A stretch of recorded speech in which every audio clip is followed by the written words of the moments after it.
says that you cannot talk about wanting a trade, you cannot talk about asking someone for a trade. You will get heavily fined if you do that.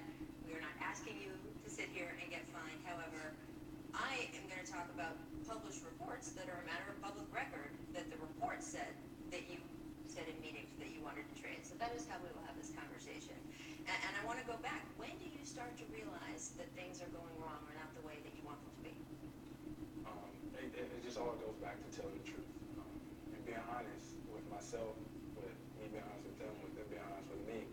And you just look at it. And the whole thing is, I just want to be appreciated. That's it.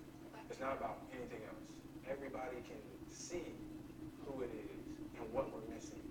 Not the defense, not the points. It's the passion, the heart that I play with on every single possession. And that's all that it is. All I'm asking you is just be honest with me. Tell me the whole truth. Okay. Don't tell me half the truth. Right. Tell me the whole truth. And that's what it's all about. All right, so Butler turned down a 4-year, $100 million extension this summer. Yeah. Here's what's on the line for it this year. So you never know who's watching. That's why you never just go through the motions. When obviously these preseason games, you get a chance to be on film, and so all the scouts, they're watching.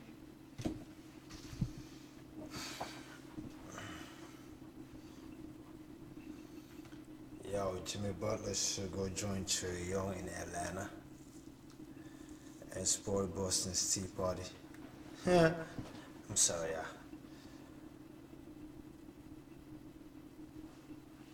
Oh man, where am I?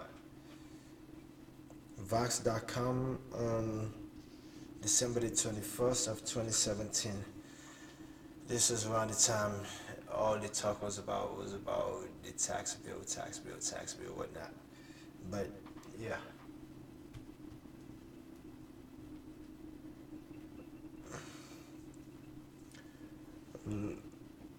This is by Ari Glogower, Glogower, on December 21st of 2017 at Vox.com, and it is titled 7 Ways Rich People Can Game the Republican Tax Plan, explained by a tax expert. For many, the 37% top rate is just the beginning. The Republican-controlled Congress is poised to pass a tax bill riddled with ambiguity, loopholes, and giveaways. The rules draw new lines that favor some taxpayers but not others, and in many cases, the bill creates these preferences for no discernible policy reason. Last-minute additions to the bill stripped out a few peculiarities. An earlier House version would have let business owners lower their taxes just by limiting their active involvement in the business, for example. But final negotiations also brought new and unexpected benefits. Tax advisors and their wealthy clients will exploit these rules, and it will be difficult and in some cases impossible for the IRS to police the line between permissible creativity and illegality. Yo, do y'all know that there was such a low, there were not that many people, I don't know if the IRS failed to hire or the administration put a freeze on hiring when they came in, but it was a lot less IRS agents available for audits and even checking up on people's taxes and things like that. Yeah, shit was crazy. I guess since the president ain't paid taxes himself, he figured why need the IRS, right? Such maneuvers are almost certain to increase the cost of the legislation beyond the current estimate of more than $1 trillion because of the revenue lost as taxpayers cleverly reorder their affairs. Yeah, they get people warning too. Man. 2 changes in particular will let 100 tax games bloom. First, reducing the corporate tax to 21%, the centerpiece of the bill, opens the door for taxpayers to use corporations as tax shelters for their labor and investment income. Labor income will face a maximum rate of 37%, down a bit from the current 39.6%. Secondly, The new pass-through deduction will allow certain business organized as LLCs, partnerships, and sole proprietorships to escape tax on 20% of their qualifying business income. Regular business income earned through a pass-through was previously taxed at the individual rate. The offshoots of all this, the 37% rate is just a sticker price for the wealthy and well-advised, up for negotiation. Everyone else will still pay full price. One caveat: the tax law includes a few rules designed to prevent some of the most egregious abuses, but many of those rules include enough gray area that the IRS will be hard-pressed to police them, especially since the agency is understaffed after years of budget cuts. Way number one, the risk can use: incorporate yourself. Under the new law, the top ordinary rate on labor income will be much higher than the top rate on the corporate income. As a result, many taxpayers will be able to shield a portion of their labor income from tax by setting up a corporation. So Joe Smith, previously an assistant account director for a PR firm, can become Joe Smith Incorporated, a new startup company. The firm makes payments to the new corporation instead of to Smith. Thus, Smith shields his labor income from the higher individual tax rates. Trying to tell y'all, man, they they let a criminal, they let a tax evasion criminal become leader, yo. But this rich white boy is happy as fuck. The IRS might investigate whether the new corporation pays Smith a reasonable fee for his services, which some tax law precedents suggest it is obliged to. That's one check against this tax dodge, and there could be others. But how many new corporations can the IRS investigate? And if Smith can find a few friends to join his corporation, it will be even harder for the IRS to challenge. Oh, he gonna find some friends. They're gonna spread the white wealth, you know what I mean? He gonna find some friends, and they're all gonna keep quiet about it till one of them decides to want to become a Supreme Court justice one day. Am I going too far? My bad. Hey, now listen, right? For these last two seasons of 2068 and Negro Odyssey, honestly, I'm gonna try to refrain from telling people to read and vote, because I feel like I've harped on that enough. You get the gist of it. You get the point by now. My new message is this. My new point is this, and it comes courtesy of one of the smartest brothers that I know, Mr. Early Jones. Early here, never late. He just said earlier, right, before I left out, he was saying that we cannot afford, after 20 months of Trump, we cannot afford 6 more years of him. Namely, we cannot afford 6 more years of a Republican Congress. You know what I mean? We were talking about people getting ready to vote, and I'm still pessimistic about people actually going out and vote. When I mean people, I mean poor people, minorities, black and brown. You know what I mean?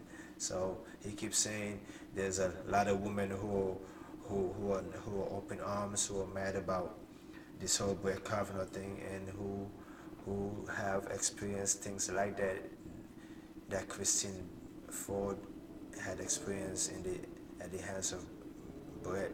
And he's saying that, and he watches the news, so he sees a lot of the protests, he sees a lot of what's going on. He watches the news, you know what I mean?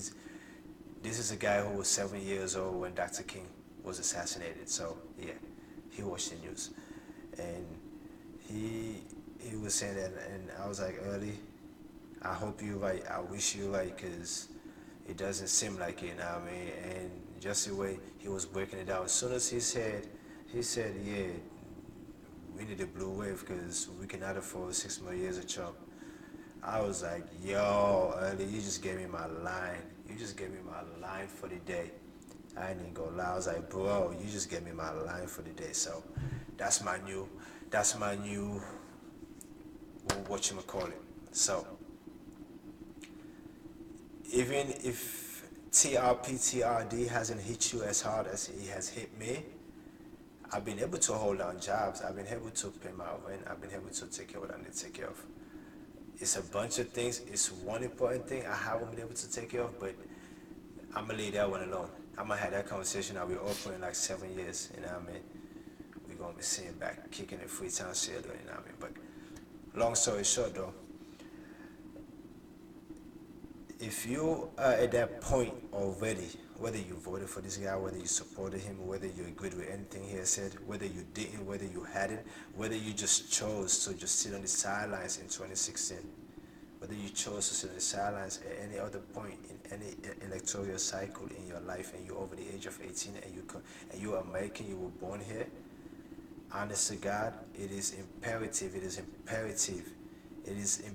you're quite living in the most historic times. History will look back to this wave that should happen, and look back and say, yes, America literally stood up to her ideals on a collective basis and actually stopped a tyrant from doing more damage than he has already done.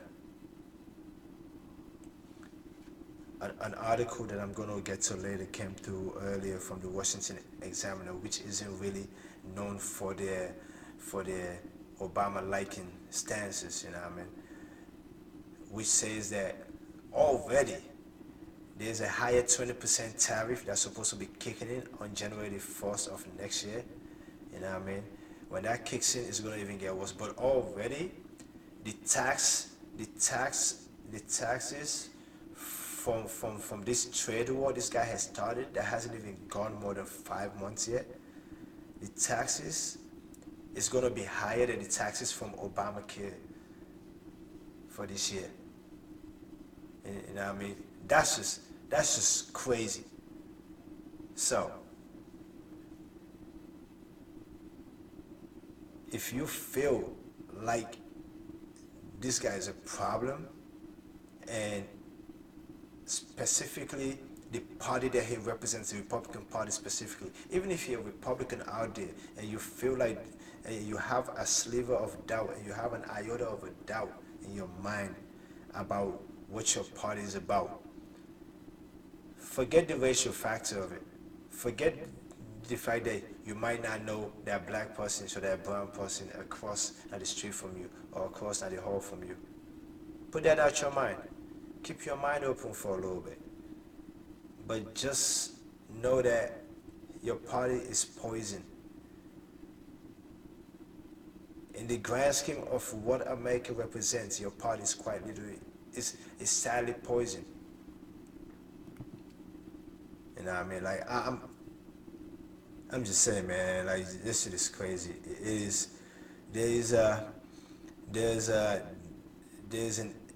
it's a problem when quite literally the state that was supposedly the free state in the Missouri Compromise of 1820 has a representation that's all red. You were supposed to be like it. But I digress. So, if you want to make sure we don't get 6 more years of this dumbass right here, go make sure there's a Democratic Senate. I think there's going to be a Democratic House. I'm not sure. I'm not paying attention to the House right now. It's all about the Senate. They've been using the Senate in a way that isn't right, specifically the Senate. You know what I mean? They've been using the Senate in a way that hasn't been right.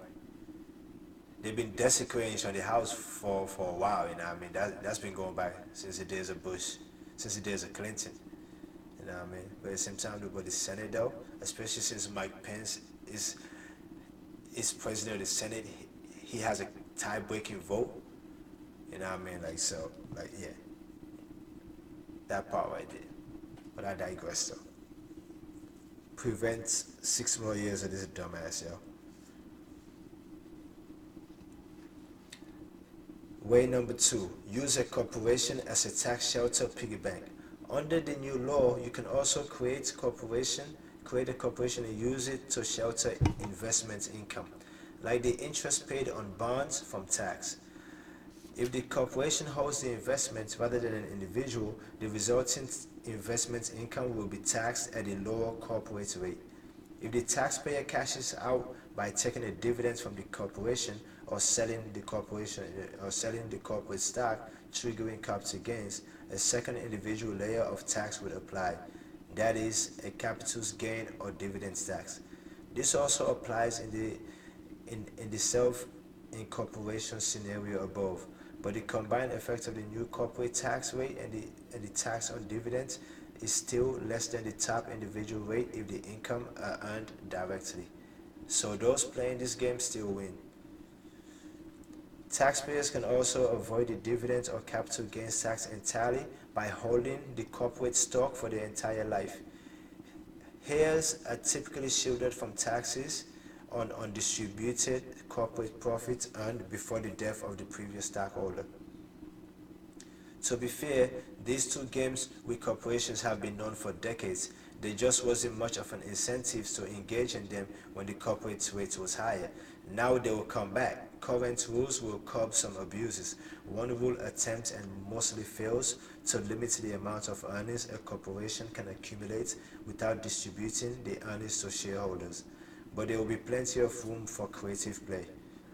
Try to tell you, man, they wanna put a criminal in office, yo. They wanna put a motherfucking criminal up in that joint. Like, what? These crackers ain't no joke. These crackers ain't no joke. Way number 3, take your job and shove it and create a pass-through. As mentioned, under current rules, people who earn income via a pass-through business pay tax at the individual rate. But under the Republican bill, they first get to deduct part of this income. That means, surprise, new pass-throughs will blossom as more taxpayers will redefine their work as a business instead of a mere wage-earning job. Many independent contractors and members of a partnership automatically qualify for pass-through status. So expect to see workers giving their bosses 2 weeks notices and entering the workforce as independent contractors and partners in their own firms. I guess that's a good thing. It's empowering people to be independent contractors, I guess. I don't know. I don't know. Way number 4, change your profession slightly. In hopes of cutting down on abuse of the pass-through deduction, Congress restricted the ability of some providers of specialized services from getting the new pass-through deduction. This list of service providers includes doctors, lawyers, performing artists, and athletes. High earners in the listed fields, those with taxable income above $157,500 or twice that amount for a married couple, cannot claim the pass-through deduction. They cannot quit and redefine themselves quite so easily. Curiously, the final bill removes architects and engineers from this list, for no clear policy reason. Does Congress think our country has too many doctors and not enough architects? And no, for students. If you're on the fence about your major, now might be a good time to change it. But with a bit of creativity, professionals on the list can still access the pass-through deduction. Sure, a lawyer at a law firm is out of luck because she provides legal services to customers, but she might leave the firm and provide those same services in-house, say at a real estate firm. Now, she's no longer in a specialized service, she's in the real estate business. Voila, she may qualify for the pass-through deduction. Try to tell you, yo. These Republicans made it so all these little white kids can just say, man. Hey, man, I tell y'all again, it's so funny this guy said, because this thing stuck in my mind because I'm from a third world country. I know what that means when somebody say that. when this guy said that Obama had turned America into a third world country. Now he don't turn America into a civilized third world country, which is an awful thing. A third world country is great on its own, but you can't be civilized and third world at the same time. That's an oxymoron that doesn't work well for people's lives. You dumbass. Way number 5. Fire your employees and replace them with robots. A controversial last-minute rule could encourage some businesses to fire their employees and replace them with machines. The original Senate bill limited the availability of the pass-through deduction to 50% of wages paid out by the firm.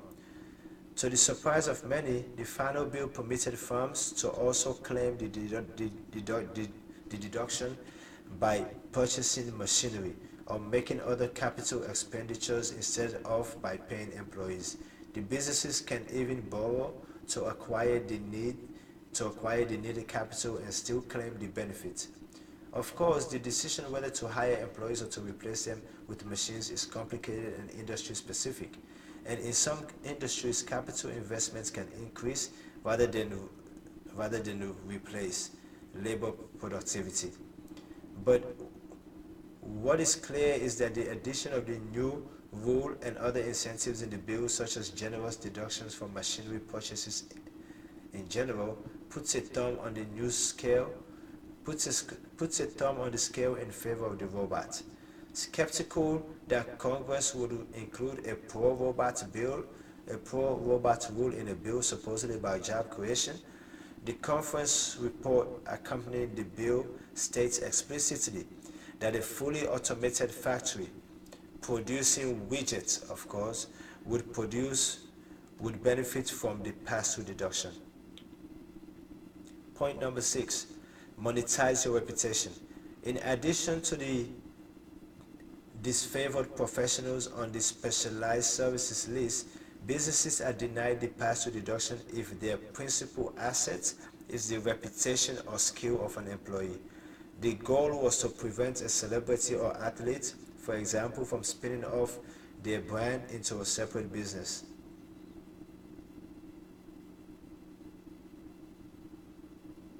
See, so every once in a while, now you read one of those lines and one of those laws that gets passed, and you think of it like that's some undercover racial shit.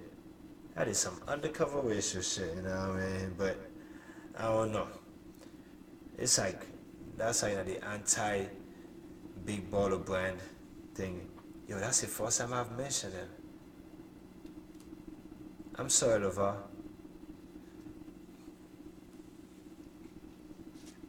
That makes the gamemanship harder but far from impossible.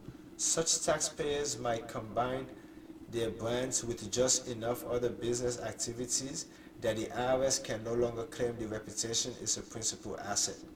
For example, the actress Gwyneth Paltrow uses her reputation to sell face lotion and wellness products through the Goop brand. Goop is not just about her brand and not just about lifestyle products, and technically it's a corporation, not a pass-through. And now many other bold-faced names could follow her lead. Point number 7, be Donald Trump. Oh my God, that is the worst point. I had not finished reading this article last year.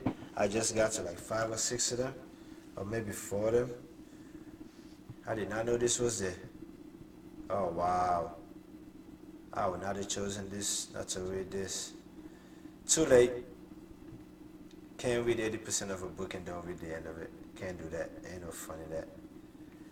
This strategy is admittedly hard to pull off, but it pays off bigly. The tax bill is laden with benefits for, yes, a theoretically extremely wealthy taxpayer in the real estate industry. The combination of a vitiated estate tax, the exemption amount doubles to more than $20 million for a married couple, and the continuation of rules that shield heirs from taxes on investment income earned during the descendant's lifetime means that such a taxpayer could save millions of dollars on their tax bill alone. The same last-minute change that could accelerate automation would also enrich real estate investors, who generally have a lot of invested or borrowed capital and relatively fewer employees. Also, the past two benefits apply automatically to real estate investment trusts commonly used in the industry. Nice work if you can get it. When the tax code draws lines and picks favorites, tax games are inevitable, and this bill picks lots of favorites. Meanwhile, the IRS will be playing defense with its hands tied. Avi Glogo is an assistant professor of law at the University of Ohio or at Ohio State University Morris College of Law. This piece draws on two reports written by Glogo and a dozen other lawyers and tax experts. Ooh, speaking of tax experts, this was from blackentrepreneur.com, and it was titled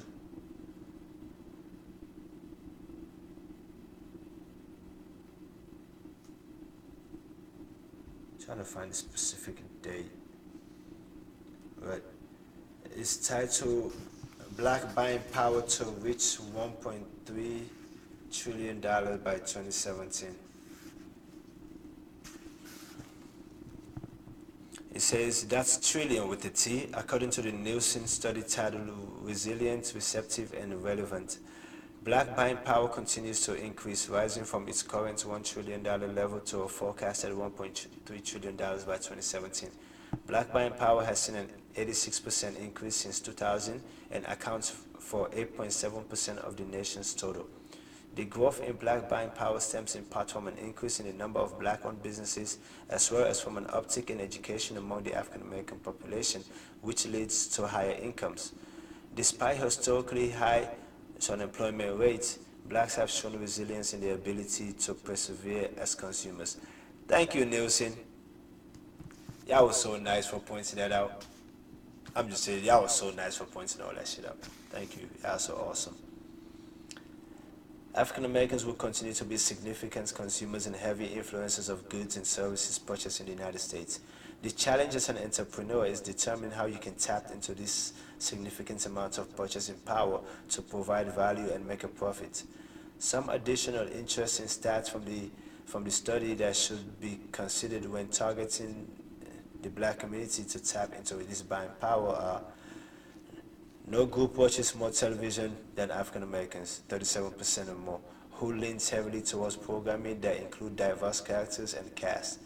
Black women watch more television than their male counterparts. Point number 2.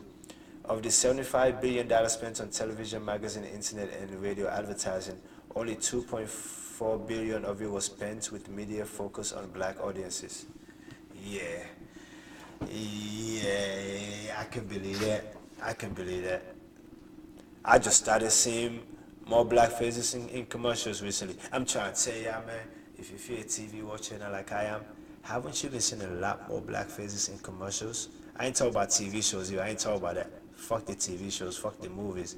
That's on a whole nother level. That's Hollywood right there. That's Hollywood right there, you know what I mean?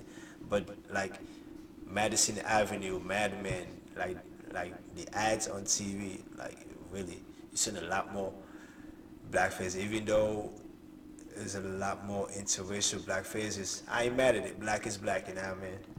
And so yeah, that part right there, we ain't mad at that. But $2.24 billion though, yeah, y'all won't need to target us because we're gonna watch what's available anyway. Sorry to say, but you know. Black businesses, agencies, and media continue to wrestle with this disparity, as it is not reflective of the overall high consumption patterns and behavioral trends of the black consumer. Other demographic segments have identified blacks as a driving force for popular culture, with 75% of whites and 67% of Hispanics who believe blacks influence mainstream American culture.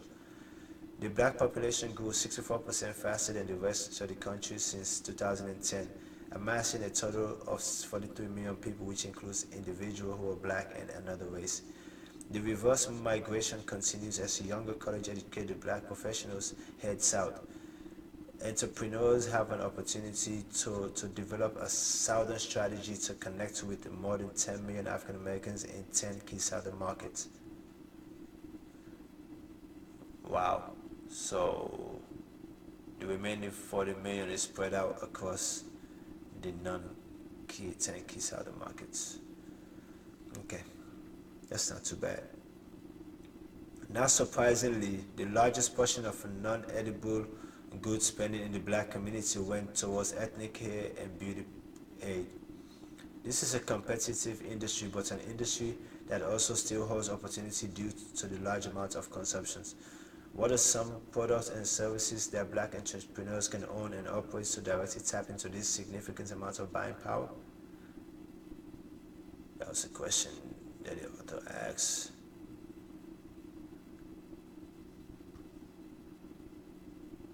Alright, then not too long after that, in January of last year, I found this response to, right? This was posted on medium.com. And the blogger's handle is Blake Don't Crack. It says, Black organizer, abolitionist, lecturer, teacher. On January 23rd of 2017 is a 3-minute read. It says, black buying power is a capitalistic myth. Not really. Black wealth is a capitalistic myth, but the buying power is not.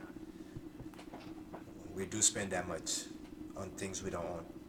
But so it has a picture of my boy Fred Hampton. Hey, if you don't know who Fred Hampton is, that you call yourself African Americans in America, you should slap yourself, yo, real hard. If it ain't hard, do it again. It has a picture of Fred Hampton and a quote from him that says, "You don't fight fire with fire, you fight fire with water. We're gonna fight racism with solidarity. We're not gonna fight capitalism with black capitalism. We're gonna fight capitalism with socialism." I don't agree with that, but socialism is the people. If you're afraid of socialism, you're afraid of yourself. I don't agree with the whole socialist part of it, but you know, he was a man of his time, you know what I mean? He was taken out too young. I'm sure he would have changed his views on that, because at that time socialism made sense. At that time it made sense. I'm just saying. If I was a 22-year-old in 1954 America or Africa, I would have probably thought the same. So, but now I really don't, because it tends to want to make people depend on things they don't. But that's for a conversation for another time. The myth that black America has a $1.3 trillion buying power is a capitalistic lie that blames black people's spending habits for the reasons why they are poor. The lie originates from Nielsen, which is a white-owned consumer survey company which studies how much money black people spend. See, Blake, I know you're trying to get your point across, but Nielsen being a white-owned consumer survey doesn't mean they can't be trusted. Doesn't mean they're trying to spread propaganda. I trust Nielsen, you know what I mean? Because yes, they are white.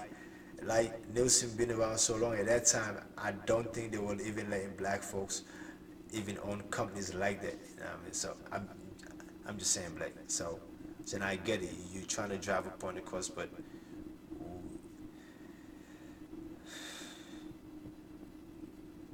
what did Mark Twain say? What did Mark Twain say? Let's see. Mark Twain. He said, first get your facts straight, then distort them at your own leisure. You know what I mean? Does that make sense? But yeah. First get your facts straight and distort them at your own leisure. And I know this is not the age of everybody's trying to spread what they want to spread, but still, like,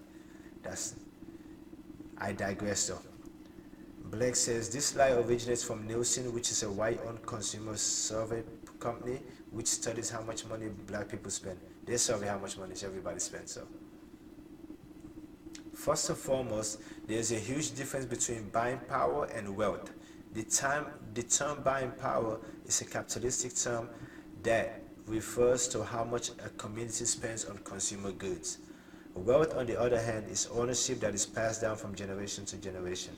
In addition, the term power implies that you have some form of control or ownership over the means of production, which is false, as we do not control or own capitalism. White elites do. You're right about that. This idea that we can buy our way out of freedom with black buying power, black capitalism, is false. Yes, we can. We just gotta spend it back to us, to our communities. You know what I mean? It will help if upon the 70% of the African American players in the NFL who are all millionaires in their own rights, because yes, you are in the NFL. Even if this is your first season, halfway through, your total checks so far halfway through the season will be over $1 million. I'm betting, way over $1 million. So, yeah, if all these brothers decide to wanna boycott the season, wanna become businessmen in their own rights, from conglomerates, you know what I mean? 150 at a time. From conglomerates, man, from companies. Take advantage of the new corporate tax laws in place. But have those companies make things that are being made by black folks to service black folk. Trust me, like I said earlier, a good majority of what happens in America is influenced by us anyway, but we're not seeing the benefit of it, you know. So that way, the young 6, 7, 8-year-old that's coming up in 10 years, he will hear a name like Des Bryant and not think of him as a football player, but think of him as the one who owns the company that makes that body wash that he's been using since he was 10. Des is Drizzles. It's like, now let me stop. What up, Des? I know that you got more than $1 million, bro. You know what I mean? Now you walk out your house right now, your necklace and your jewelry alone, it can open up a business. I'm just saying that I'm not lying about it.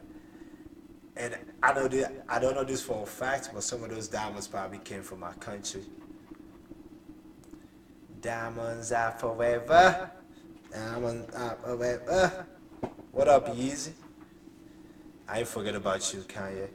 I'm just saying, man, like your fans might be thinking that I don't fuck with you, I'm not coming for you. Oh, I fucked with you. Dude, you made a song called Diamonds Are Forever based on the shit that happened in my country, bro. You know what I mean? I'm just saying, my nigga, you did. So, like, even before that, you the man, dog. Like,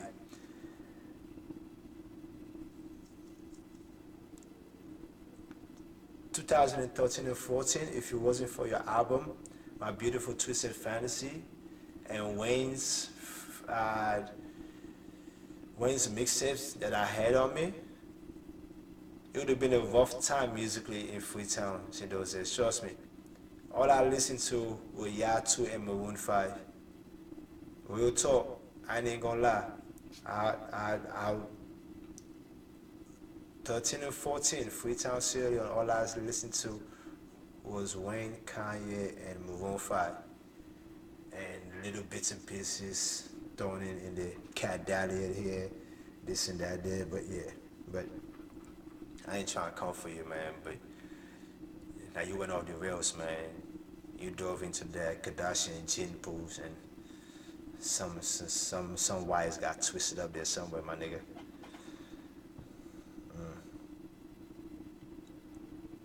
This idea that we can buy our way to freedom with black buying power, black capitalism, is false.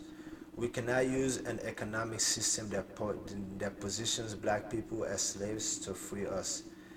Black capitalism requires a class group to be slaves, just like white capitalism.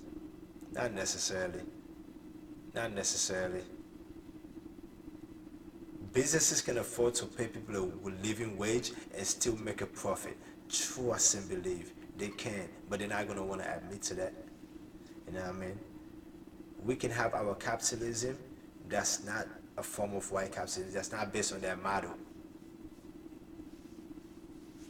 What do we have to lose? I'm just saying. And he goes on to say, we must reject it, as it is inherently oppressive and does not work to our favor. As a black community, we do not and will never have wealth under capitalism. Don't say that. The system of racial capitalism will never allow us to catch up to the white elite by only consuming in our own community. Even if we buy black 365 years a day, we will never obtain the same wealth as whites, as we do not own or control the means of production. Whites do. How about we start a generational means of production?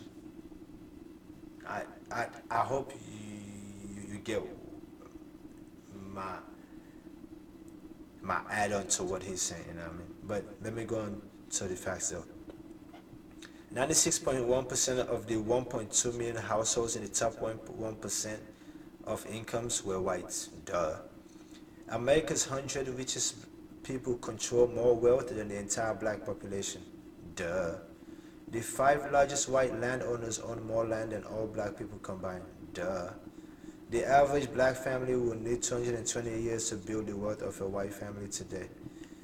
That is just a problem.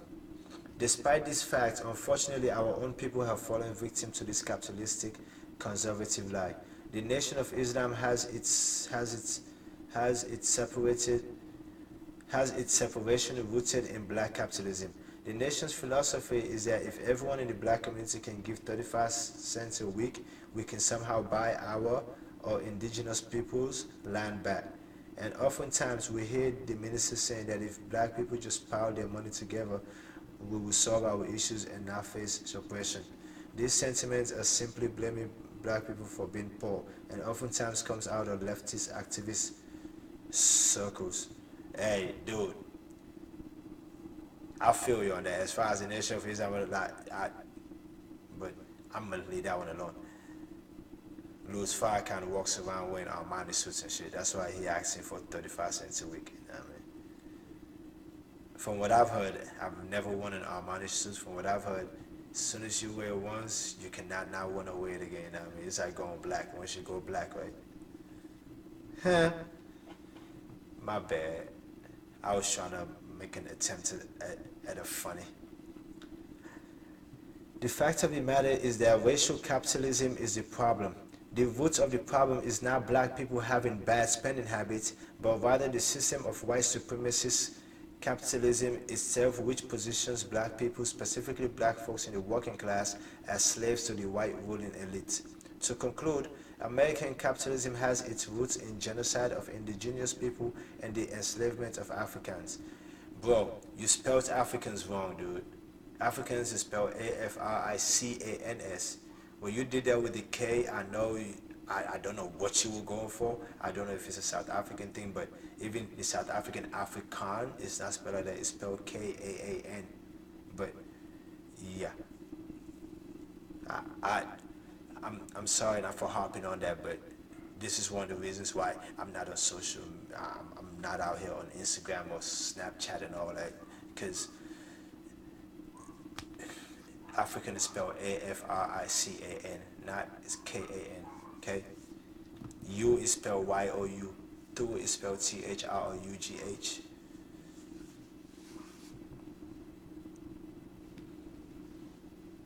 Good morning. The wealth that this country was built on was at the expense of enslaved Africans building this country for the white elite. Capitalism will never free us. Black capitalism is deadly, just like white capitalism. We must reject capitalism and resist it at all costs. So what you want us to do then? And he went on to say, thank you to Dr. Jared Ball for making knowledge accessible. I was first put onto this when I watched this YouTube video. Okay, I'm not gonna watch that YouTube video, even though I should. I'm not. Ooh. We left off with Iowa and Obamacare the other day, right? Let's see here. This was on February 24th of this year. And it's on Vox.com, and it's by Dylan Scott. And it's titled, Idaho's Brazen Plan to Unravel Obamacare Explained. If Congress won't repeal the Affordable Care Act, Idaho has its own plan. Republicans in Congress failed to repeal Obamacare, but Republicans in Idaho are trying to do it themselves. Law of the land be damned. The state has rolled out the most audacious anti-Obamacare proposal yet, one that openly defies the fact that the Affordable Care Act is still in effect and in force. Idaho officials announced last month that they would allow insurance plans to be sold in the states that don't comply with the health care laws regulations. This means their plan can discriminate against people with pre-existing medical conditions by charging them higher premiums, and imposes caps on the benefits their customers receive. The ploy seems largely illegal. Federal law, as amended by the Affordable Care Act, flatly forbids health insurers from selling such plans, but Idaho is planning to permit them anyway, and it is not immediately clear who is going to stop it. The dump truck administration doesn't appear eager to step in, and absent a federal action, it is not at all clear that litigation will actually be able to stop Idaho. The situation is akin to marijuana legislation during the Obama administration, when the federal government decides its resources are not best spent enforcing a federal law it does not really agree with. The courts are reluctant to force the feds to intervene. If Idaho gets away with this anti-Obamacare scheme, the floodgates could open. Every Republican-led state would have a precedent for undermining the law's core insurance protections. It could create a situation similar to Medicaid expansion. After the Supreme Court ruled, states could choose not to accept it. Trying to tell you, man, that was like the Missouri Compromise of the 21st century. Like, the court said that Obamacare was constitutional, but a state can choose not to go along with it. So if a state is a Republican-led state like Iowa and Idaho and all of them, but you see what happened when Alaska and Minnesota tried it. They were Republican, but you see when they had open-minded people who realized that the people need health insurance. Every Republican-led state would have a precedent for undermining the law's core insurance protections. It could create a situation similar to Medicaid expansion. After the Supreme Court ruled, states could choose not to accept it. Republican-led states refused to take the expansion, leaving millions of people without health insurance, while Democratic states saw their uninsured rates drop to historic lows. The thing that worries me is every single red state that wants to do something more aggressive is going to leap at the opportunity. Nicholas Bagley, a law professor at the University of Michigan, who is generally supportive of Obamacare, told me, "We'll see a patchwork on the individual market every bit as profound as the disparity in Medicaid expansion. It is, in other words, a route to quasi-Obamacare repeal for Republican states. And the only way to stop it might be the Trump administration, which is openly hostile to the law." At least one major health insurer wants to sell non-Obamacare plans. The most immediate question after Idaho announced its plans was whether any health insurer was actually going to take up the state's offer, because unless insurers bought in, the Idaho proposal would be an interesting theoretical exercise and nothing more. Then last week, Blue Cross of Iowa submitted 5. Freedom Blue. They gotta put freedom in it. Like, they had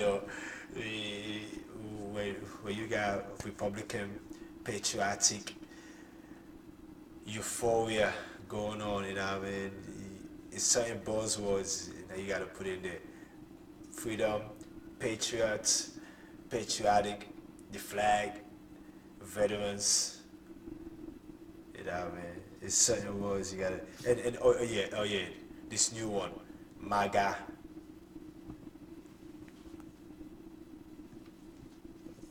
Guys, motherfuckers, just get the fuck out of here.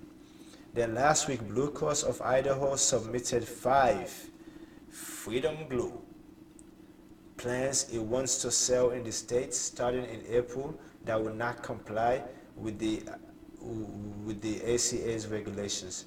The insurers will also continue to sell plans on Idaho's Obamacare marketplace, for the record, as the state is requiring.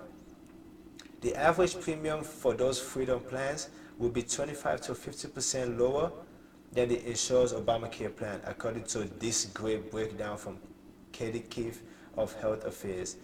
But there are some pretty big differences, Keefe said, between the Affordable Care Plan coverage and those new Idaho plans. Customers could be charged up to 50% higher premium based on their or their family's medical history. The Affordable Care Act had famously prohibited insurers from charging different customers different rates based on their health status. Customers could be denied benefits for pre-existing conditions unless they maintain continuous coverage. Again, the Affordable Care Act forbids this. It forbade it. Thanks, Raj. Annual caps are back. These new freedom plans have annual limits of $1 million in benefits, which are outlawed under the Affordable Care Act. There are also specific dollar caps for certain services, such as physical therapy. These benefits, cost sharing, and ratings changes are designed to make Freedom Blue plans more attractive to healthier, younger individuals who can pass medical underwriting, Keith wrote.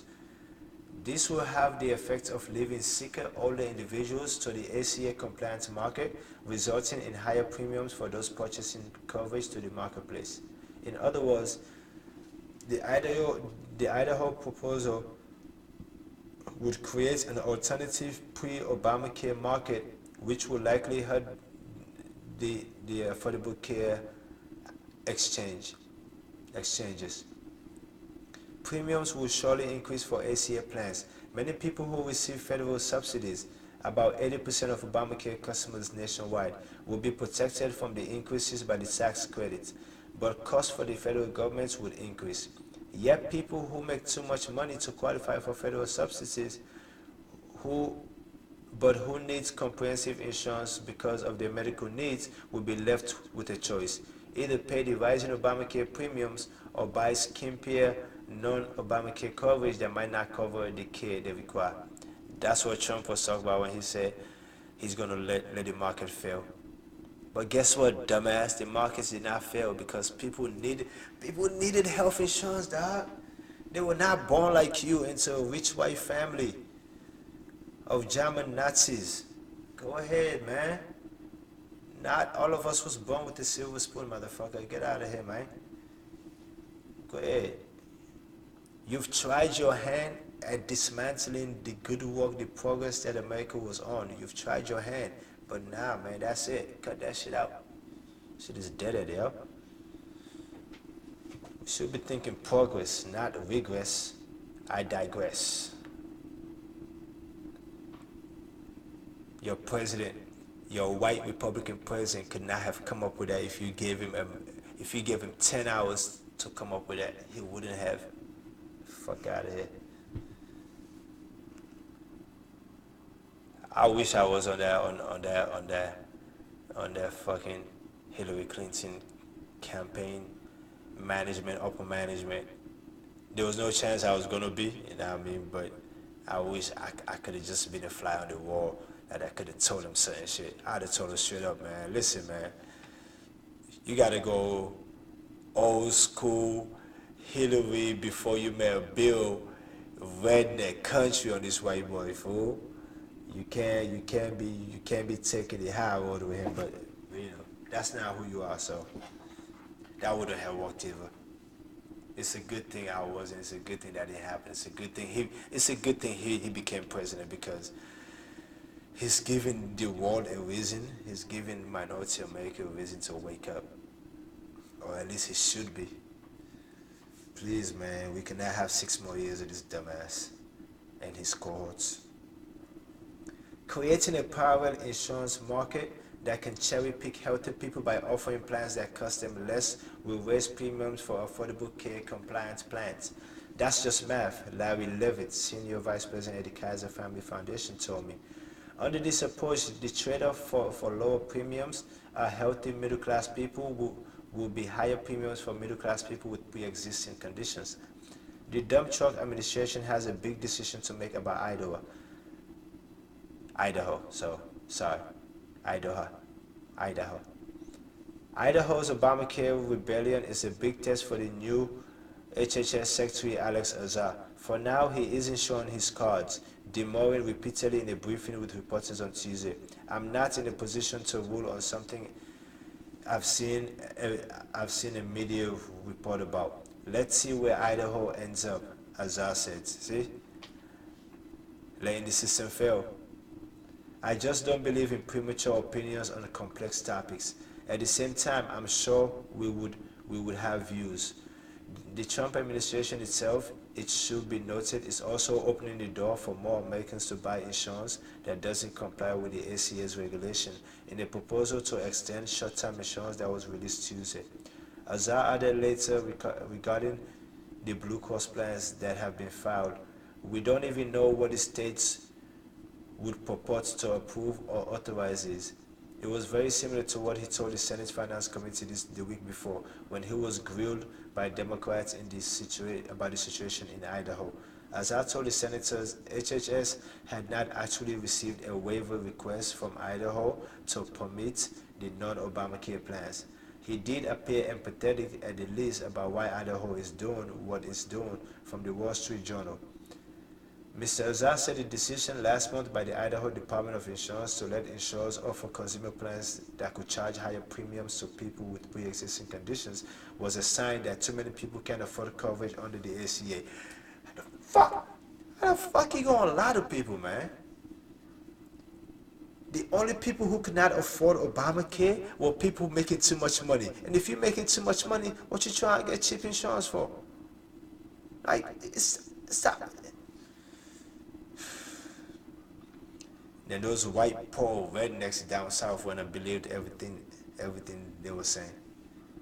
Yeah, some backwards ass motherfuckers.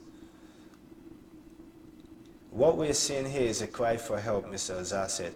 Idaho officials have said they made the change to provide lower cost options for consumers because of increases in ACA plan premiums. Keefe argued in Health Affairs, however, that Azar did not need a request from Idaho in order to step in. Federal law already appears to give him the authority to intervene. Given this authority, the widespread news coverage of Idaho's approach and the letter yesterday from patient advocates, Azar has more than enough grounds to initiate an investigation into whether Idaho is substantially enforcing the Affordable Care Act, she concluded.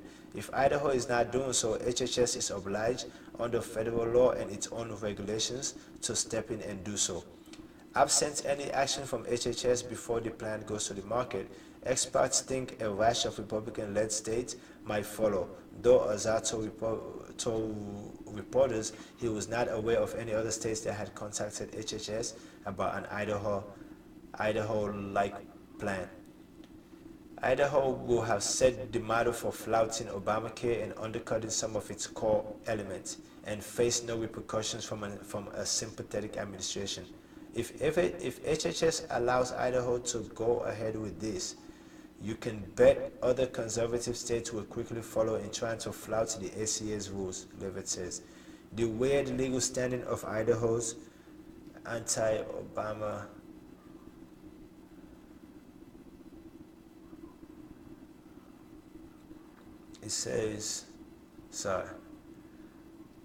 The weird legal standing of Idaho's anti-Obamacare law explained. You might wonder, if Idaho's law obviously conflicts with the Affordable Care Act, which is still federal law, how can they get away with it? It is a little complicated, but the gist is, once the federal government decides it's not going to enforce a law, the courts are typically reluctant to force its hand. The best, most recent examples might be the Obama administration's decisions to allow states to go forward with marijuana legislation, even though marijuana was still illegal under federal law. Idaho is not technically doing anything illegal by permitting non-ACA insurance, Bagley told me, and the federal government cannot force states to enforce federal law. It is technically Blue Cross of Idaho that is violating federal law, specifically rules set under Obamacare that governs the plans health insurers can sell. Its claim cannot be what what we're doing is legal. Its claim is we don't think we're gonna get caught, Bagley said. But unless HHS, the federal authority responsible for enforcing ACS